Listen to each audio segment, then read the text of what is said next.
తెలంగాణ ఉద్యమంలో యువత కీలక పాత్ర పోషించారని ప్రగతిశీల యువజన సంఘం రాష్ట్ర కార్యదర్శి ఇందూరు సాగర్ అన్నారు. నీళ్లు, నిధులు, నియామకాలు ప్రధాన ఎజెండాతో కొట్లాడి తెచ్చుకున్న రాష్ట్రం నేడు దొరల పాలనలో బందీ అయిందని మండిపడ్డారు. 1200 మంది బలిదానాలతో ఏర్పడ్డ రాష్ట్రం రాబందుల రాష్ట్రంగా మారిందని ధ్వజమెత్తారు. నిరుద్యోగ సమస్య తీవ్రమై ఉద్యోగ ఉపాధి అవకాశాలు లేక యువత ఆత్మహత్యలు చేసుకుంటున్నారని ఆవేదన వ్యక్తం చేశారు. నీళ్లు పారించాల్సిన తెలంగాణ గడ్డపై బీఆర్ఎస్ ప్రభుత్వం మద్యం పారిస్తోందని ఫైర్ అయ్యారు. ఐక్యమత్యంగా ఉన్నటువంటి మనందరినీ కూడా కేంద్ర ప్రభుత్వం, బీజేపీ ప్రభుత్వం అధికారంలోకి వచ్చిన తర్వాత ఫాసిజాన్ని రెచ్చగొట్టి మనుషుల మధ్య తారతమ్యాలను సృష్టించి కుల రాజకీయాలను, మత రాజకీయాలను పెంచి పోషిస్తున్నటువంటి పరిస్థితి ఇవాళ దేశంలో కనపడతా ఉన్నది.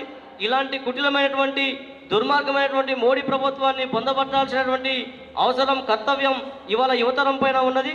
అదేవిధంగా అనేక రకాల కంపెనీలలో, సాఫ్ట్వేర్ కంపెనీల్లో ఖాళీగా ఉన్నటువంటి ఉద్యోగాలతో పాటు తెలంగాణ రాష్ట్ర వ్యాప్తంగా కూడా దాదాపు 10 జిల్లాలను 33 జిల్లాలుగా చేసినటువంటి కేసీఆర్ కేవలం కొత్త జిల్లాలలో ఇంతవరకు కూడా ఉద్యోగ నోటిఫికేషన్లు భర్తీ చేసినటువంటి పరిస్థితున్నది.